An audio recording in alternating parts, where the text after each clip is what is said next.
Welcome to State of the Offense, your unbiased coverage of your favorite team's offense, the New York Giants. At this point of the year, there are so many questions around the league, but I believe that Giants fans should expect a better offense going into the 2023 season. Last year, the Giants finished 18th in total offense, 26th in passing, 4th in rushing, and 15th in scoring, which earned them a 9-7-1 record. In the playoffs, the Giants secured a victory over Minnesota and lost to arch rival Philadelphia in the second round. In the skill positions, the Giants bring back all of their key starters from last season. They made several key additions with free agent signing Paris Campbell, and they traded for Darren Waller, and then they drafted wide receiver Jalen Hyatt in the third round. Most fantasy football shows will only mention skill players, but State of the Offense, we look at the entire offensive unit. We start in the trenches by analyzing the condition of the offensive line. It all starts at the snap of the football. On the offensive line, the Giants will bring back 4 of their starters from last season. They drafted center John Michael Schmitz in the second round. Andrew Thomas was the best offensive lineman on the team last year at the left tackle position. He played 16 games and had a 98% snap share. He graded at a 91, which was good enough to be rated as the 6th left tackle overall. The Giants have Thomas under contract through 2024. Ben Bredeson returns at the left guard position.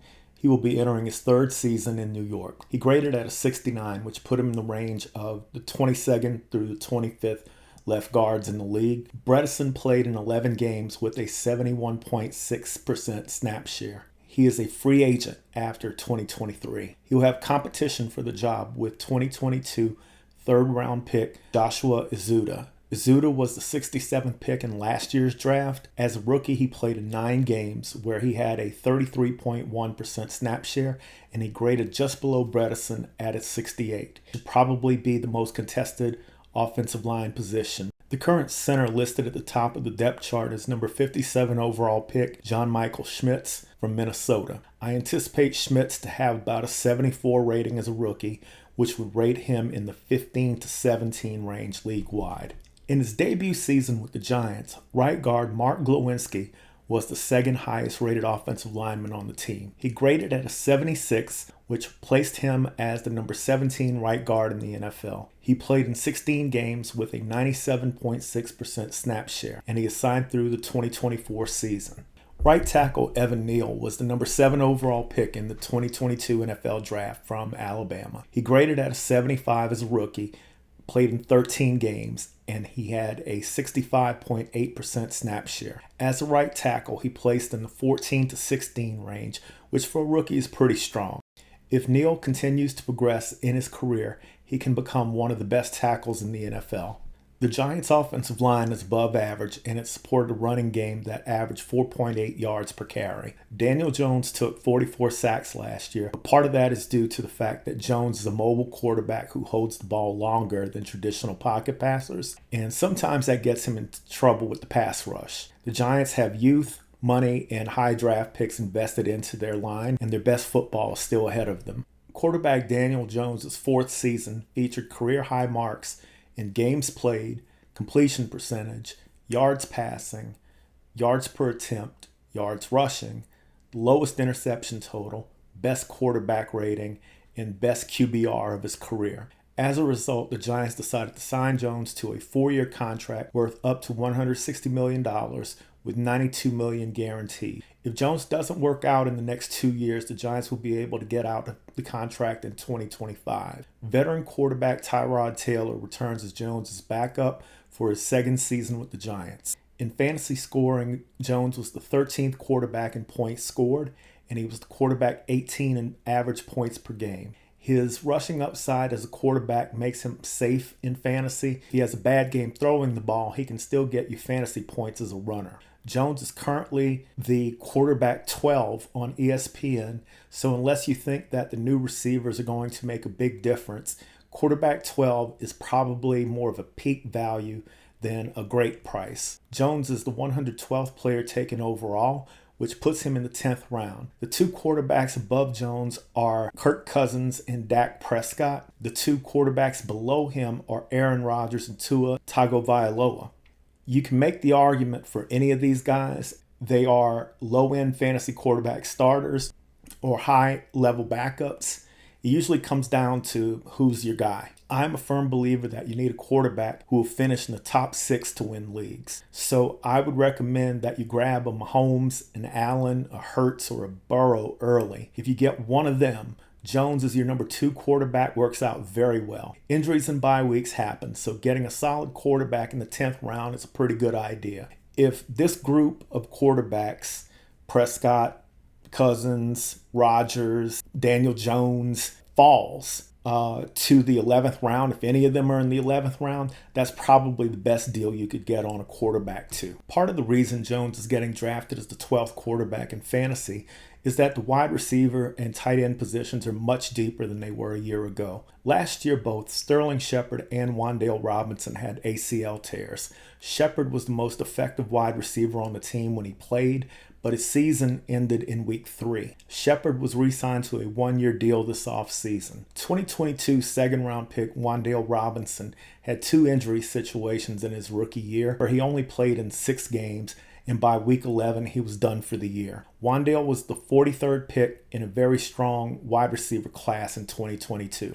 As a rookie, he did not show his full capabilities at all. If he recovers well, he will be a good asset for the offense. Isaiah Hodgins and Darius Slayton are the top 2 wide receivers back statistically, and they are the top 2 wide receivers on the depth chart.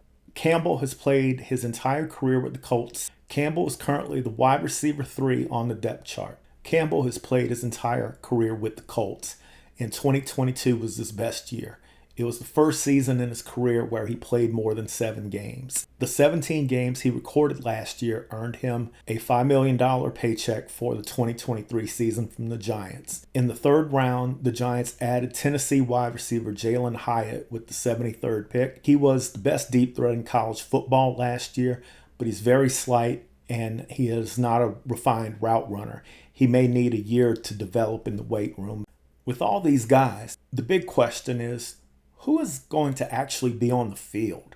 The most proven guy is Sterling Shepard, but he's 30 and he's coming off an ACL tear. The highest paid guy is Paris Campbell. Darius Slayton is getting paid about the same as Campbell this year and is under contract for next year. If he doesn't work out, the Giants will be able to move on from him.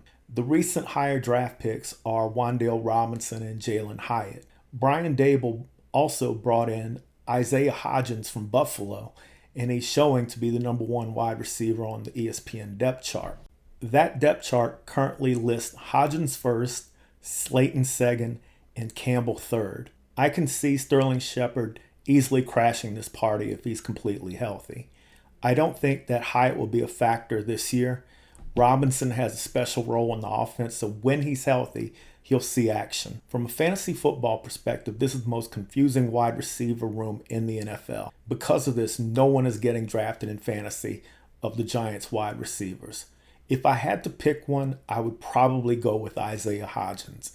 Daboll has been coaching this kid since 2020 in Buffalo. He is the biggest wide receiver with the most experience in this coach's system. The preseason will be critical to make any sense of who will play in the regular season for the Giants at wide receiver. For fantasy football purposes, stay away from all of them until it sorts itself out. The Giants traded for tight end Darren Waller this offseason, a 3rd-round draft pick for a 30-year-old tight end who hasn't done anything in 2 years. Waller's best season as a Raider was in 2020. The last 2 years, he's only played in 20 games. He was a risk for the Giants. Fortunately, the Giants still have last year's starter Daniel Bellinger, a 2nd-year player who has potential. In fantasy drafts, Darren Waller is the 5th tight end drafted on ESPN. He was the 28th tight end in fantasy points scored last year, and he was 17th in points per game average. As the 5th tight end drafted, he is the 53rd player taken, which would make him a 5th-round pick. Dallas Goedert, Kyle Pitts, and Pat Freiermuth are all getting taken after Darren Waller. The price on Waller is too high. The other guys have done more recently, they're younger, and have played more games. Pass on Waller in your drafts, and you'll be happy. Most relevant news stories for the Giants always seem to revolve around running back Saquon Barkley.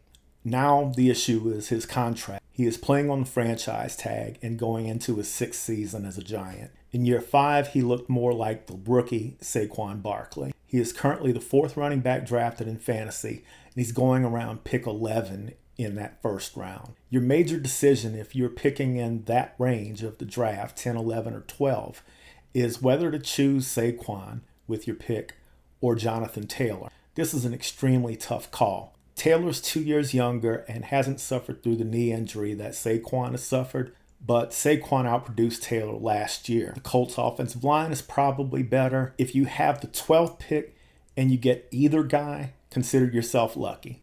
None of Saquon's backups are worth having.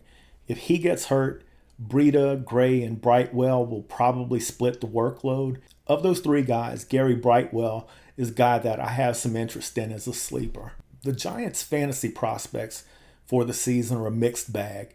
Saquon Barkley is a fantasy first-round pick in 2023. Do you trust Daniel Jones yet? Was his 708 rushing yards and 7 rushing touchdowns the new norm, or was it a fluke? Who in the wide receiver room will step up? Is Darren Waller worth the risk? The best sleeper, in my opinion, is Isaiah Hodgins. Paris Campbell has the biggest upside of the wide receivers. Gary Brightwell is my waiver wire guy if Barkley misses time. The Giants' improvement in year 1 of the Brian Daboll era was great for Giants fans. The Giants are building something now. The competition in Philadelphia and Dallas makes it tough to win the NFC East. The NFC outside of the East is down. So a wild card berth for the Giants is very realistic. If everything goes right again, the Giants may be looking at a very deep playoff run. If you like today's coverage of the New York Giants offense, please hit the like button and subscribe to the channel.